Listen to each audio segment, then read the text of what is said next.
were you coaching who were you coaching? I'm trying to think. When you're in grade 12, I was coaching the juniors. You were still coaching the juniors, because then you moved up to the grade, or to the seniors after you graduated. That's right. When you guys left in 2003, Andrea left, and then so I applied for the job, and Dave was head of the program. Yeah, and then I got the senior boys and had the time of my life. Yeah, I see that.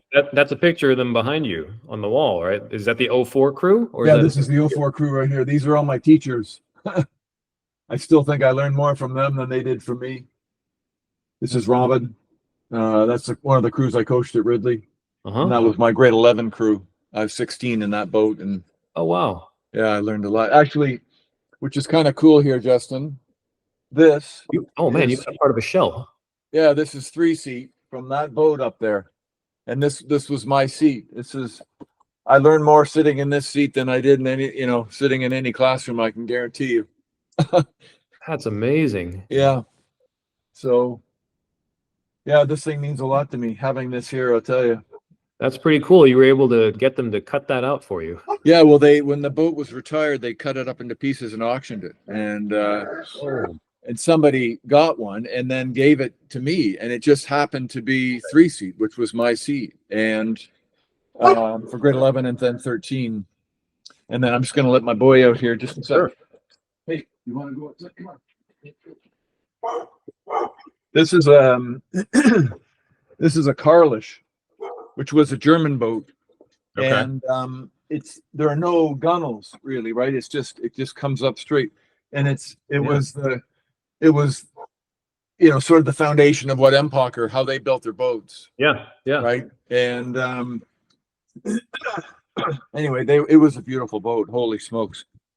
Did they at least give you right of first refusal when they were putting it up for auction? Did they ask you and your teammate and your former teammates, hey, Dave? No, it was a in-person thing, and I wasn't even there. It was done in Ontario, in St. Catharines back in the day, and I consider the universe sort of stepped in, and I feel like I'm the fortunate recipient of that. So very cool. Yeah, it's very strange to look at it and think my 16-year-old hands used to grab here, and it's very strange. Very strange. Yeah, I can imagine. Yeah. Well, without further ado, let me, if it's okay, introduce you, and please jump in where I'm wrong. Okay. Thank you again for taking the time today, Jason. You grew up in St. Catharines, Ontario, picked up rowing in high school at Ridley College, as I understand it. Then you moved on and took your talents to Syracuse University, after which, though, you transferred to the University of Victoria to train with the Canadian national team from 86 to 89, if I'm not mistaken. A stint which, of course, included an appearance in the 88 Seoul Olympics in the Canadian men's 8. After retiring from rowing, you started an organic food business in the mid-90s, after which you went back to school to get a bachelor's degree in education, which I want to talk a little bit more about as well, how you decided to head down that path. Your first teaching stint, this is what I'm not sure about, was your first teaching gig at Shawnigan? Yes. Okay, it was. All right. So started teaching at Shawnigan, which is where we obviously met. Right. You left teaching in 2010, turning your focus towards starting Your Mindset, which is a leadership and high performance coaching and consulting business, which you still run today, I believe. Yes. Right. But just quickly in there, so 2010, I left the West Coast and went back to Ridley. Actually, I was hired to come back and rebuild the rowing program, and so we did that for 4 years, and then 2014 returned to the West Coast, and here we are all these years later doing what you described. So you realize that. Thank you for no problem. You are a published author, having penned 3 books covering a variety of experiences and lessons you learned through the sport of rowing, and also through Ike, which we can talk about as well. Yep. And in your free time, you can be found, as you already mentioned earlier, running with your dogs, Oakley and Bella, on the trails around Thetis Lake on Vancouver Island. Yeah. All right. Was that a fair introduction? Beautiful. Comprehensive introduction. Yeah. Okay. Yeah. That's good. Very That's cool. great. And for the folks viewing, so Jason was really was my introduction to rowing. And I talked with Hutch a little bit about my experience, and granted, it's still pretty vivid actually. And Hutch was the person who had been kind of needling me my first couple of years at Shawnigan, saying, "Hey, you should try rowing. You should give it a try. Hey, you're tall. You should give it a try. Come on, just try it one quarter. If you don't like it, don't do it again." And I kept saying no, no, no, no, no for a variety of reasons.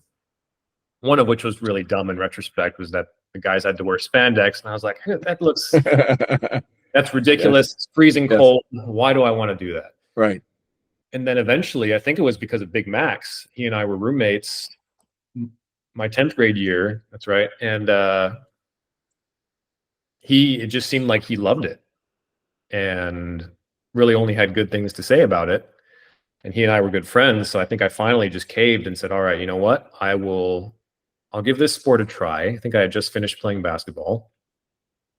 I'll give it a try. I'm probably not going to like it, but at least I'll have tried it. And then that way, Hutch, others won't bug me about it anymore. And, I feel bad because I should remember this, Jason, but I want to say I took a class with you. You were, what were you teaching at Shawnigan? I'm almost in grade 10. You would have been in my CAP class, career and personal planning, but most of you guys called it crap instead of CAP. But yeah, we did all kinds of stuff. If you remember, we did Toastmasters and business stuff. That must have been it, because I'm pretty sure you and I had a conversation about it. It's about rowing at some point too, before I came out. But in any case, I finally decided to start, and it was in the spring, right? And so, obviously, it was racing season. I think it was 2 weeks maybe before the first regatta, and I think you had me hop on an erg like day one. Yep. It was day 1 or day 2, hop on an erg and do a 2K. Pretty quick introduction to how hard the sport was, but not knowing anything about it, I don't think I recognized maybe what I was signing up for. And then you threw me in the boat basically on day 3, and off I went. The crash course in rowing, but I had a lot of fun that year with those guys. Yeah, it was a fun crew. It was a fun crew, even in the 3 months. It was only 3 months that I was with them, but obviously I had a good enough time that I decided to come back out next year and the year after that. So I told Hutch this as well, and I'm sure I've never said it to you. I really owe a lot to you for introducing me to the sport and creating an environment where I fell in love with it, made some really good friendships, and also realized that okay, I'm half decent at this, at least good enough to continue and kind of see where it takes me. Right. So yeah, thank you. You're very welcome. Thanks I'm glad you finally answered the push and came out. Yeah, that was a fun boat. That was a fun boat. Yeah. And actually there's a story too, which I've probably never told you. Well, not probably, certainly haven't told you face to face. I remember one year, I think it was grade 11. So Mrs. Staff was my coach at that point, of course, but we were doing something on the erg. And I remember we didn't erg much at Shawnigan. Now, maybe you changed that after we graduated, but I did.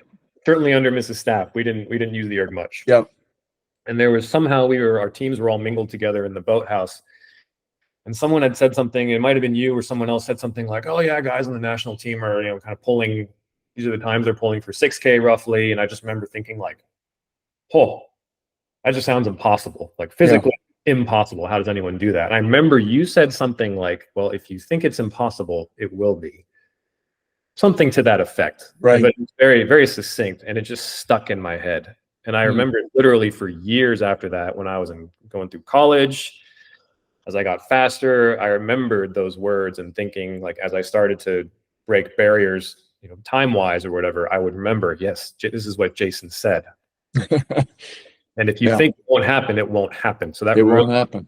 That really helped shift my mindset and my approach to training generally. And I still think about it, honestly, today, as I'm approaching 40 and thinking how fast could I get as a 40-year-old?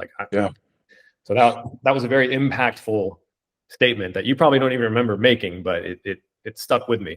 Yeah, it sounds like something I would say because, I just, as an athlete, same thing. I wasn't the biggest guy, and I didn't care.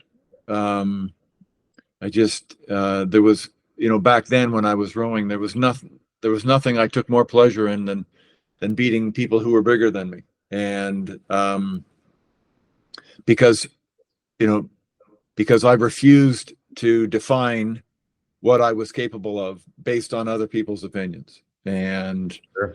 and so the sky was the limit, right? You work harder, and as I used to say as a coach, you get the results you deserve invariably, right?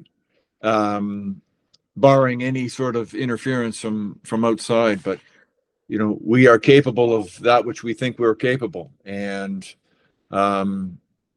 if the work matches that, then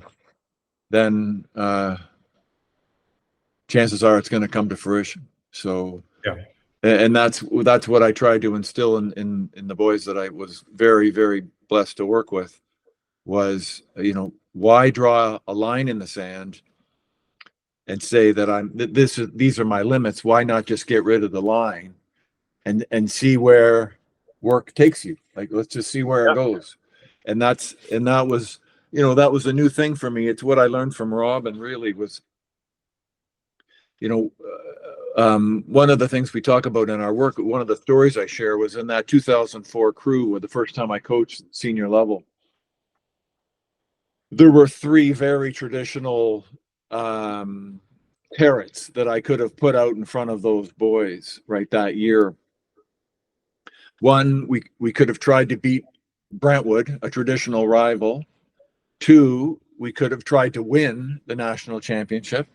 And 3, we could have tried to row sub 6 minutes, which would be a pretty big accomplishment for a high school crew, right? Yeah.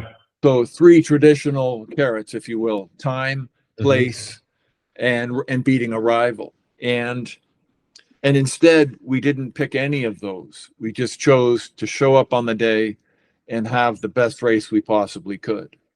And then the cards are going to fall. And in the end, that's what we did. Like, I just completely got rid of all of the old stories, the old ways that I was coached, which was all of those, Sure. beat Upper Canada or beat Brentwood or beat whoever, try and win, and let's get this certain time. It works. It does motivate, but like I said, it sort of draws a line in the sand and tells you where good enough is. And I just don't think I think you can have more fun if you don't know where good enough lives. And so, in that year, in 2004, by not setting any of those goals, traditional goals, they showed up and had the best race on the day. And in doing so, beat Brentwood, came first, and rode 5:47, significantly faster. And of course, the interesting piece being that if the goal had been to beat Brentwood and they had done that, they may not have got into the final, because Brentwood didn't get into the final that year, right? If the goal had been to win and they'd done that, they might have missed out on all of the, out of rowing that fast. And if the goal had been 6 minutes, they would have placed third. So by putting constraints in, by letting constraints come into our goal setting, sometimes without even thinking about it, those goals interfere with our potential. And that was a huge lesson for me that year. Yeah, and that method certainly requires a lot more introspection on the part of the athletes as well, right? It's really, and I'm going to butcher some of the terminology here probably, but it sounds like it's really try to strip away the external motivators and really try to bring out the internal, like, I want to find out how fast I can be, right, irrespective of whatever else is happening around me, right? Right. Yeah.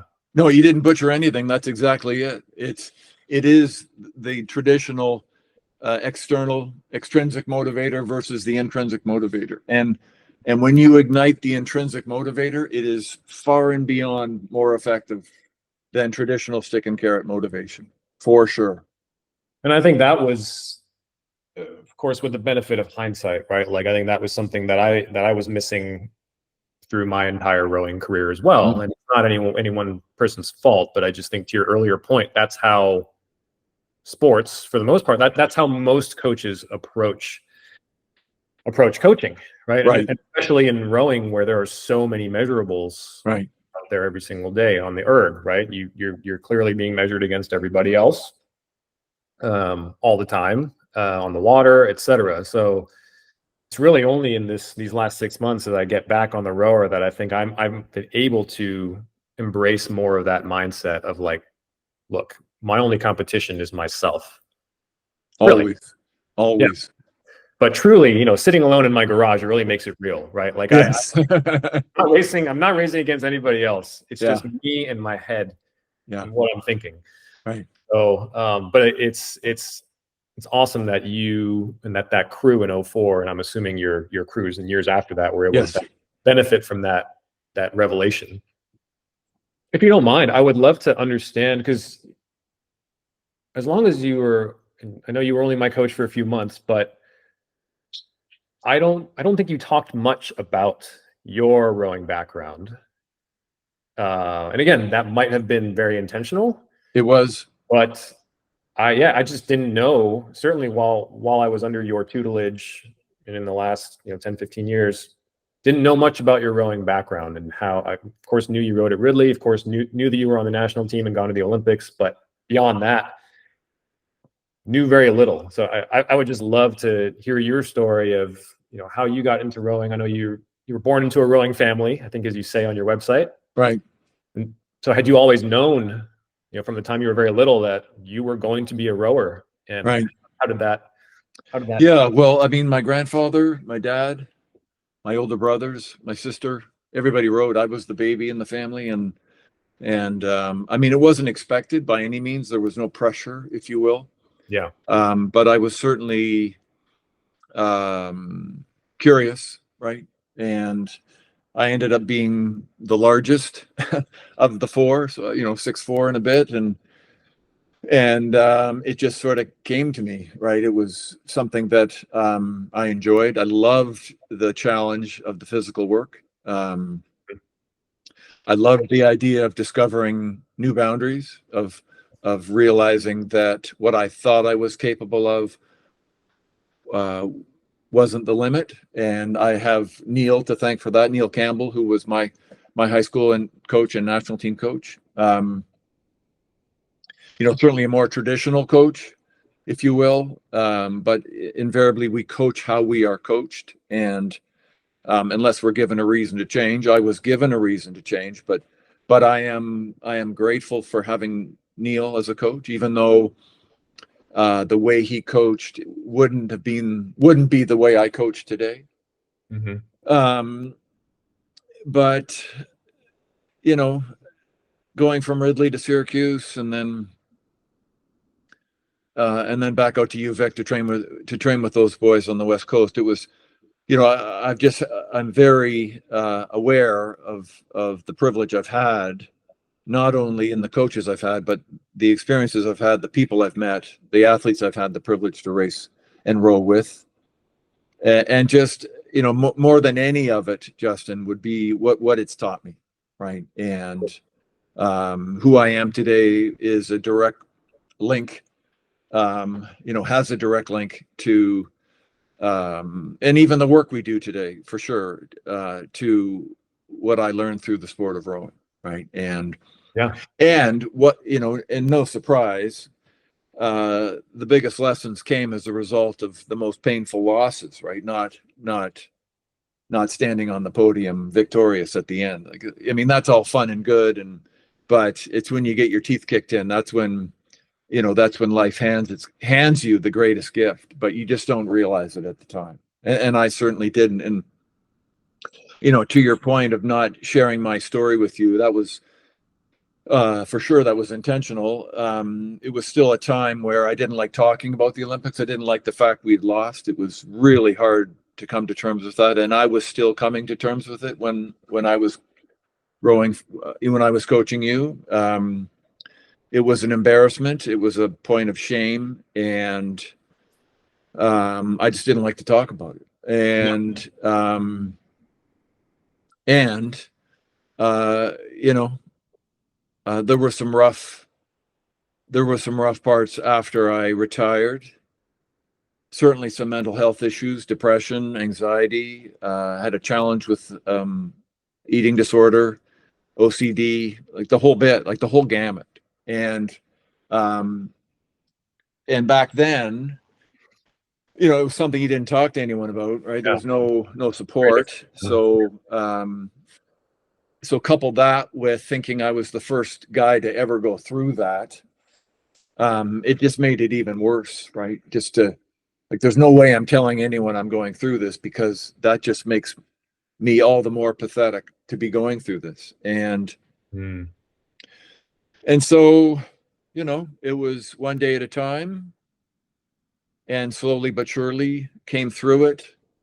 And through, as you mentioned, through the help from a lot of very important individuals, Ike, my dog, being one of them, getting Ike as a puppy walker with the Canadian guide dogs, and then having him fail. And, I just learned so much from that young boy, especially around the notion of love and self-love, and, conditional love, which we humans tend to be experts at. Yep. And then meeting Robin, my wife, her way of being was was just the polar opposite of what I'd been taught and how I'd been living my life. When I met her as a national team middle distance runner, she was everything I wasn't. She was confident. She had purpose in her life. She had goals.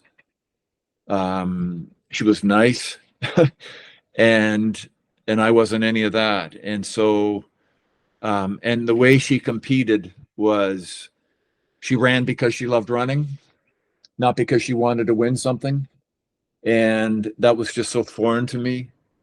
I had always defined myself by my accomplishments, and I just met a woman who didn't. And I just thought, what the hell is your problem? Like, do you not understand how this is supposed to work? And that's where, that's when I started learning about life, right? And just watching this fascinating young complex woman navigate life in a way that was so graceful and so beautiful, that I just thought, holy shit, pay attention. She's giving you a master class in how to navigate the world. And I was fortunate enough to recognize that and pay attention. And so, all these years later, married, a daughter, and the work we do is, incredibly meaningful. And I'm just super grateful for, without being dramatic about it, but she saved my life. And and maybe not in the physical realm, but certainly, as I've said before, I wouldn't want to know the 59-year-old version of that asshole, because he was a dick. And he was on a path, that just was not a healthy one. And thankfully, I was able to course correct, and here we are. That's amazing. And thank you for sharing. Obviously. Yeah, of course. I know there's a lot of detail within that we may not get to today, but no doubt some tough years. And you've come out better for it on the other end. I think for sure. I've been pretty open about this certainly with my close friends, about my struggles with depression, which for me, there's a genetic component to it. I know that my dad suffered from depression his entire life. So I've always known since I was a kid that this could be something I would deal with. But as you mentioned, it's a very different time now, where we're now thankfully in an era where it is okay and more socially acceptable, at least in parts of the world where we live, to talk about these types of challenges. Sure. Which helps, of course, with getting through it. And I think in talking about it, I've realized, or even some of my friends told me, hey, I've dealt with similar things. Particularly and I found, I think the catalyst for many of us was when we had kids, which was a really weird headspace to be in, because you feel like, oh, having kids should be this magical experience, which in many ways it is. But what I think you don't appreciate until you're in it is, yeah, but it also sucks up all your time, creates a lot of marital stress. It creates all these other stressors in your life. And that can be, certainly for me, I think was quite challenging. What you said around mental health resonates with me a lot. I think like you, when I was younger, also placed my self-worth was tied to how I performed in the classroom, athletically. Not to go too far down this rabbit hole, but I think just based on my childhood and not having received a lot of validation and encouragement, I ended up anchoring my self-worth to all these external or extrinsic motivators, right? And that carried me through, honestly, probably up until the last few years, when I started going through more significant mental health challenges. And it's still something that I struggle with even a little bit today, where I ask myself this question, and I've asked myself this in the last couple of months, like, yeah, if I wasn't talking to anybody and there was no YouTube thing, would I still be doing this training in the garage could I do it purely just for me? Mm-hmm. No one else knew that I was doing it. Right. And I don't know what the answer is, honestly. Right. And so it's something I think about quite often, like what motivates me. Right. But anyways, I digress. Well, just quickly, I don't see it as a digress. I see it as really important, because the majority of our clients that we work with, whether it's in corporate or single one-on-one coaching, that's a foundational piece, right? The notion of self-worth, the notion of self-love. And in Western society, especially, we are taught at a very young age to value accomplishment. And so, as a young boy, I noticed that adults talk differently to me when I did extraordinary things. And I just thought, well, this is awesome. and so I guess then I have to go do more extraordinary things. And then you just up it. You continually up it. Yep. And that's when I arrived at a place that was, well, if I win an Olympic gold medal, there's nothing higher than that, and I'll be good to go, right? I will be worthy of love from others, and therefore from myself, and I'll be fixed. And of course, that's a big lie. And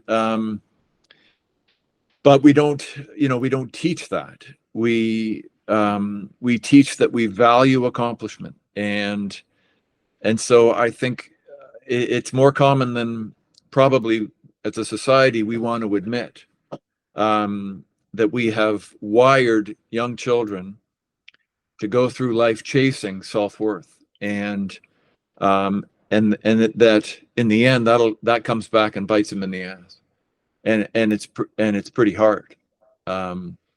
So part of what we do through the work is to encourage people to question that paradigm of the chase, right?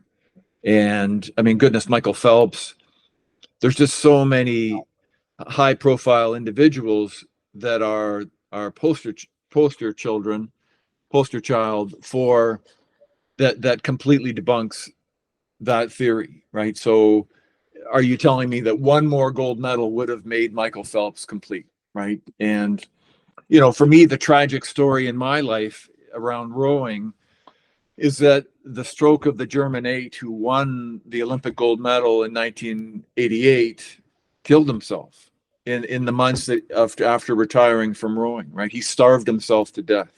Oh my God. And so to me, when I found that out, tragic, heartbreaking, Yeah. horrible, but proof positive that that gold medal didn't bring that young man what he thought it was going to be. And it never is. Like, it's just never, it never is what we think it's going to be. And yeah, and as a society, you know, we need to change that narrative big time. Yeah. Agree. And I, you know, the thing that I'm enjoying most, I would say, about actually a couple thoughts, because this was something that I realized a couple months ago was, or the way I've thought about it now, rowing played a very pivotal role in helping me sort of find my confidence and my self-belief as a teenager. Now, yes, I was motivated by, Sure. There were extrinsic motivators driving that, but I at least found something that, just like you said, I was good enough at, that people changed the way they treated me because of it. Right. But, you know, it sent me at least on a good path at that time. And then obviously I had really nothing to do with the sport for about 15 years. And then again, at a really pivotal point in my life where I'm dealing with more mental health issues, I don't think it's any coincidence that rowing just kind of came back, or I came back to rowing as the vehicle to help me get through it, right? It's not really about the rowing at the end of the day. And this time around, what I've really enjoyed is the sense of community, or like connecting with my friends and kind of the shared experience, even though I'm in the garage. Yeah. It's not really about the erg times or whatever, but it's like, hey, this is the journey I'm on. If I can help motivate you or get you back into taking better care of yourself, like, that is a lot more satisfying to me. Cool. Yeah. Justin, I think my boy has locked himself in my wife's office. Give me 2 seconds. I'm sorry. I appreciate how it's come full circle a little bit for me, in the sense that rowing was there for me when I was young. It's now there for me when I'm middle-aged. Yeah. Maybe it'll be there again when I need it. 10, 20 years down the road, right? Yeah. Nice. After rowing for you, and as I was putting together your intro, I remembered the organic food. Yes. And Ike was in the name, if I'm not mistaken. He was. Keaton Ike. So my nickname was Keaton. There you go. Right. And Ike was the dog. It was my grad thesis project at Emily Carr, which is a art and design school in Vancouver. And so I used to make these, you know, delicious concoctions of nut butters, you know, combined with chocolate or coffee or M&Ms or what have you. And I used to give them out at Christmas gifts all the time, and people loved them.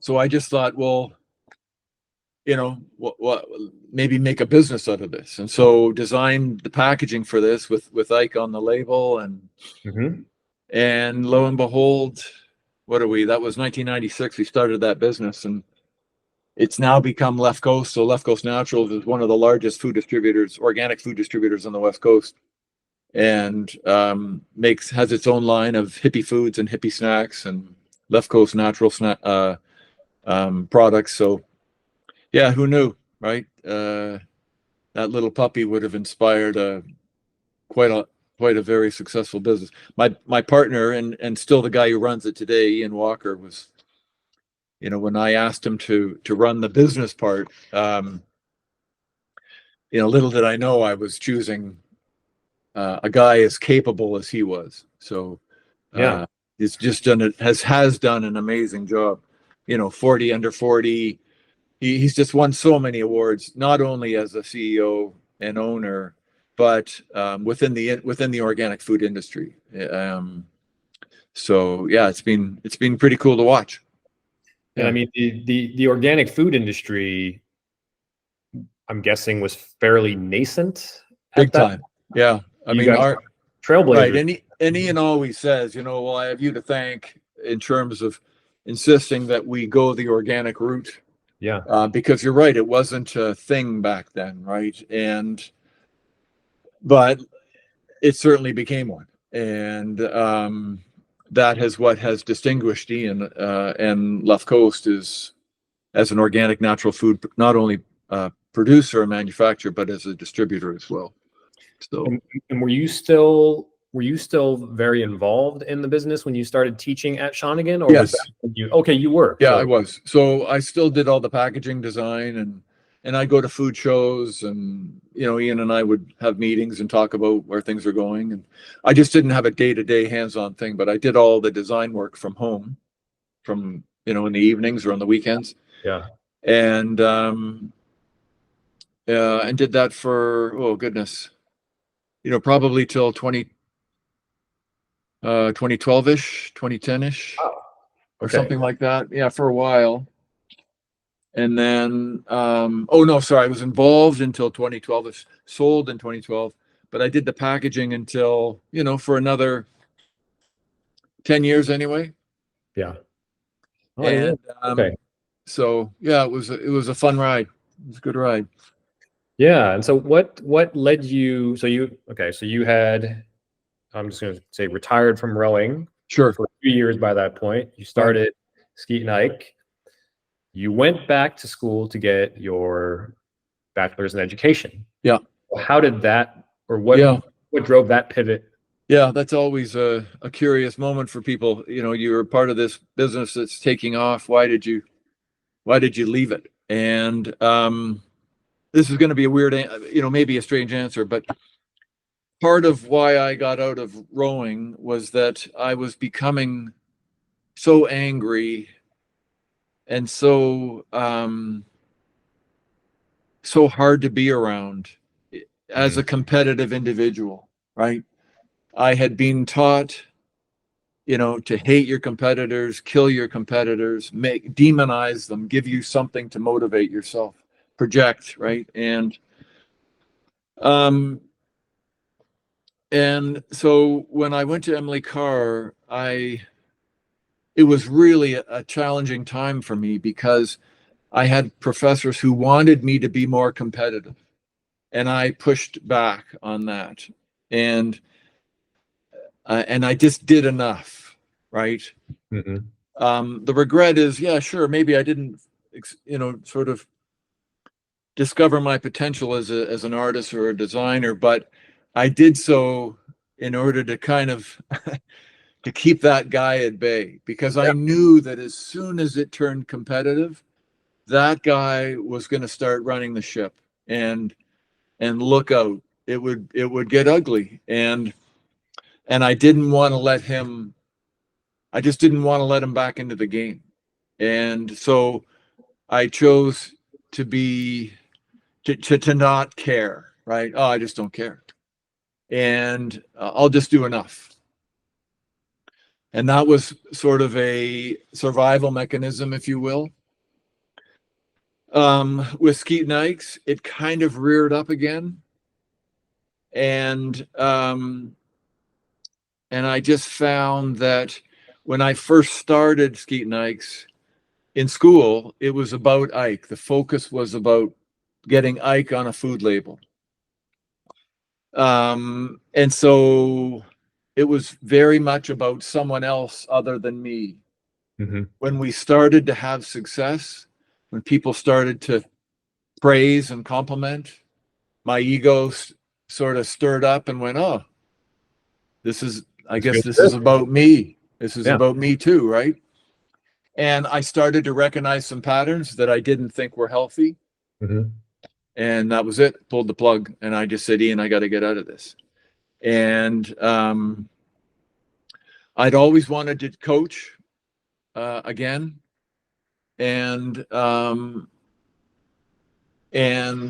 so I got my degree in teaching and went to Shawnigan, taught fine art, taught graphic design, maybe after you left, and those became my teachables, and then, but it was the coaching that I really really loved in those early days, right? I wanted to, I wanted to have a better exit with rowing, right? And I figured coaching was the way to do that, to sort of give that experience back, but to change the experience, right? To have it be a healthy, to not make it about what it was for me. Like for me, when I raced, it was racing not to lose, because I knew that if we lost, Neil would be pissed off. And I wanted to create a culture where the boys and the crew didn't feel like I was going to treat them any differently, whether they won or lost. And when I was coaching you, I was sort of still in process. I didn't really get to there, maybe till 2004, 2005 for sure, where, where it was sort of really focusing on more of a holistic experience for those young men, as opposed to let's just go out there and win shit and do whatever it takes to do that. And when I started to make it about transforming the lives of the young men that I was working with, then it just took on a whole new flavor, right? Then the magnitude of the responsibility that was in my hands landed. It was like, do you understand how big of a role you play in the lives of these young boys? So if you do, then start showing up, in a way that respects that. And so, and that's when I got rid of all of the rowing jargon, all of the kill, hate, trash talking, all of it. It just disappeared. And as you would have read, I invited those boys to build a culture built around love for self. Sorry about all that pinging. I hope that's not showing up. Love for self, love for the sport, love for the guys in the crew, and love for the guys that you're rowing against. Because ultimately from that place, you race with them, you don't race against them. And when you race with somebody, you create synergy. And synergy is far more powerful than this. Yeah. And when that penny dropped for me, it was like, wow, I can't believe I used to coach this way, right? And yeah, I mean, in the beginning, Justin, there was lots of teasing when other coaches found out about what, how I spoke to the crews and what we were doing. It was very foreign. And but when those crews started winning in a consistent way, the joking kind of stopped, right? It was like, okay, he's weird, but his crews are winning every year. So, what are we to take from that? And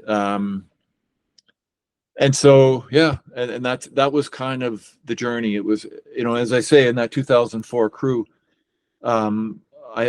they were sort of the guinea pigs in that, sure, I tried it a bit at the junior level, but when I took over that senior level, it was different, because spoken or unspoken, there was an expectation from the school that you were going to try to win and be national champions, and you are going to beat our rival Brentwood. And so, who was I to throw all that out the window and say, no, we're going to make this about the experience of those young boys. We're going to make this about changing their lives for the better. We're going to use rowing as the vehicle to teach them a bunch of really cool shit. Yeah. And if at the end of that we win a bunch of races, then bonus. But that's not going to be the focus.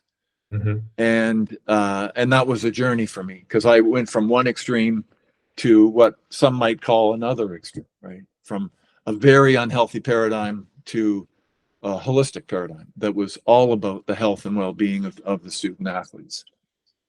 And that's my recollection of when you coach juniors as well. Like I have no memory of the more anger kind of motivated approach at all. So maybe you were already well on that journey. I was getting there by the time I showed up. Yeah. And you mentioned earlier that there was, or you said something to the effect of, oh, something forced me to make that change or make a change. And I wasn't sure if it was in respect to your coaching, or there was some, it sounded like there was some catalyst or event or something that maybe helped you flip that switch.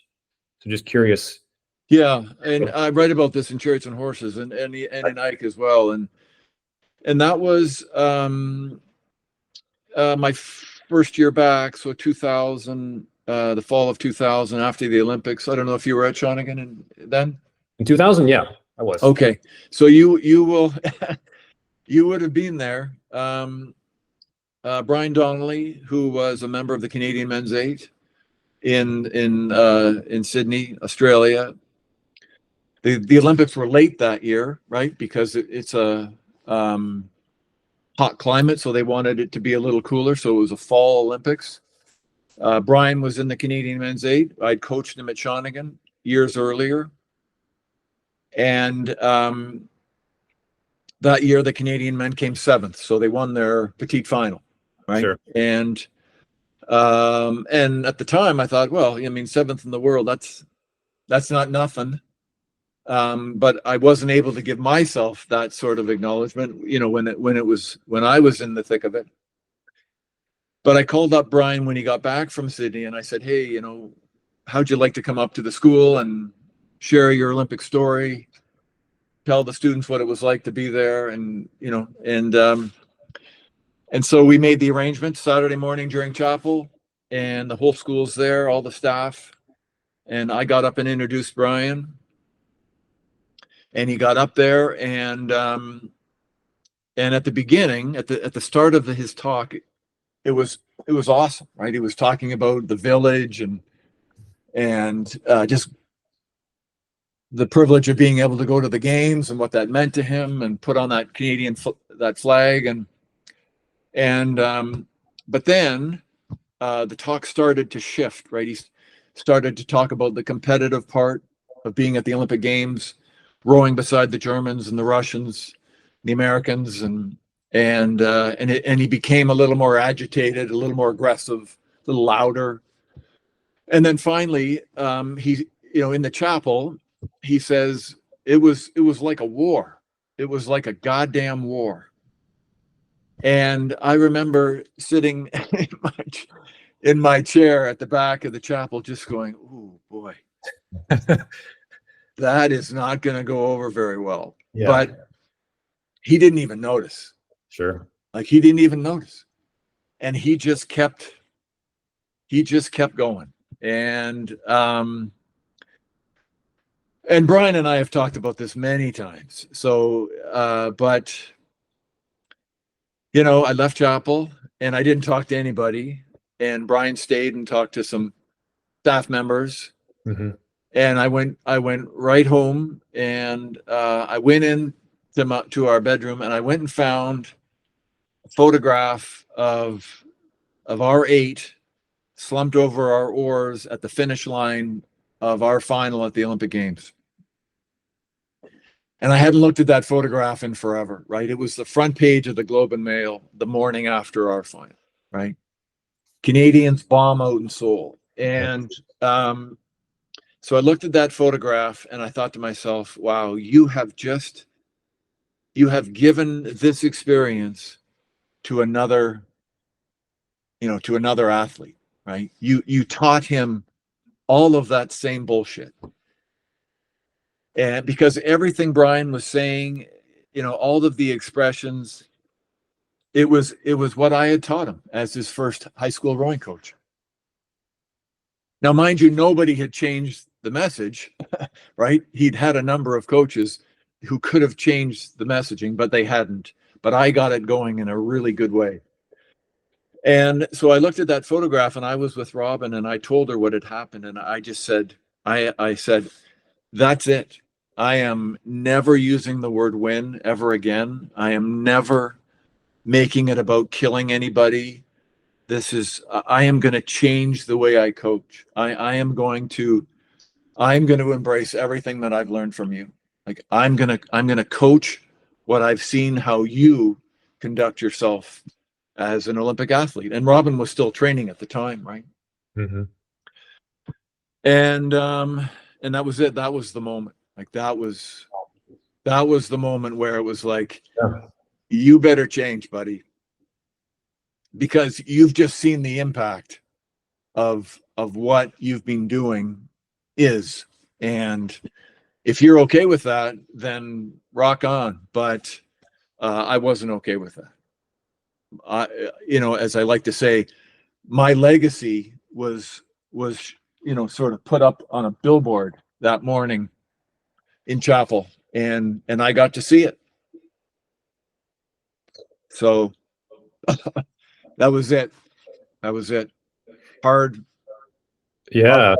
left turn. I mean, obviously not an easy thing to see, but probably an even harder thing to do, to actually internalize that and make the changes. Because I think, as you've said a few times, right, it's easy to default to, and I'm drawing parallels between what you're talking about with coaching and parenting, right? Right. And what I'm going through now, where so my daughter, she's going to turn 7 next month, but I can already tell she's just naturally quite competitive. Yeah. And I find myself often wanting to praise her for something that is an accomplishment. Right. And I have to very consciously hold myself back. And what I try to talk to her more about is the effort, right? Hey, you did the best you could. You bet. Maybe this drawing that you tried to do wasn't perfect. That's okay, right? Like, it's never going to be perfect. Stop chasing perfection. I'm not telling her those words, but it's more, I'm trying, and maybe I'm trying too hard to, like, because I already see just the way she's wired going down that path and getting a lot of, I can see she's happy or she's sad based on the outcome of something. Right. And by the way, I want to be respectful of your time. So if you have to jump off, let me know. Yeah. I've got another meeting in about, what time am I on there? 12:30. 12:30? Okay. Yeah. So 12, what are we talking? Oh shit. Yeah. So yeah, pretty close. Okay. We will wrap it up quickly, but okay. Most importantly, much like I did with Hutch, I wanted to say a big thank you for, like, I credit you and Hutch, Mrs. Staff, for really sending me down a path that I think had kind of put me on my path for life. And I'm not being overly dramatic. I honestly think had I not started rowing, I almost certainly wouldn't have gone to Stanford, which wouldn't have led to a whole bunch of other events in my life, right? And so, yeah, very, very grateful for that, and just for the Shawnigan experience overall. At the time, when I went to Shawnigan in 8th grade, I was not excited about it at all. Yeah. Did not want to be there. Had a pretty rough first couple of years, actually. And it was through rowing that like I said earlier, it was the first thing I found. Yeah, I did well in school, like academically, but it's not that other kids really care about that, right? And so for me, as a 10th grader, 15, 16-year-old's mindset is like, oh, I'm good at this. Fantastic. I'm going to latch on to this. Right. And not let it go, right? Yeah. Totally get that. Yeah. Well, it's, I mean, it sounds cliche, but it was my pleasure, truly. I can't think of a crew or an athlete. I mean, sure, everyone has different moments that I remember and registers, some more than others, but maybe it says a lot about the sport too. I just think it attracts some impressive individuals, good people, but that was a fun crew. And I don't know if proud's the right word, but I am far more proud of my contribution to rowing through coaching than I am who I was as an athlete, right? Mm-hmm. The athlete pursuit was a selfish pursuit, and the coaching pursuit was based in service. And Yep. and that has totally different fuel, right? And my time at Ridley too, especially because I was able to take what I learned at Shawnigan and kind of hone it. And I and the boys, that crew over there that I have up there, those Ridley guys were, if they had been at Shawnigan, you guys would have been friends, right? Because similar makeup, mischievous, hardworking, great sense of humor. Like they're just fun loving. And I've met some really, really remarkable people through the sport. Sure. Of And course. yeah, very, very blessed. My last question, then I'll let Sure. you go. Might we see you in a coach boat again? Justin, that's a great question. And I, never say never. It would take a lot. Just the time commitment and the type of person that I am. It's it pulls every ounce of me in. I take it super seriously because it's an enormous responsibility. It's funny, when I left Ridley, a coaching gig came up at an Ivy League school in the States. And I thought, you know what, I'm going to throw my name at this. And so I applied and I talked and I wrote about love and holistic culture and not focusing on winning. And, I just put it out there. I just said, screw it. I got nothing to lose here. Yeah. I'm going to tell them what I would bring. And along with quite an accomplished resume too, it's not like I'm just coming down there and it's love and peace and, that's the culture, but we're also going to work. Yep. I understand that too.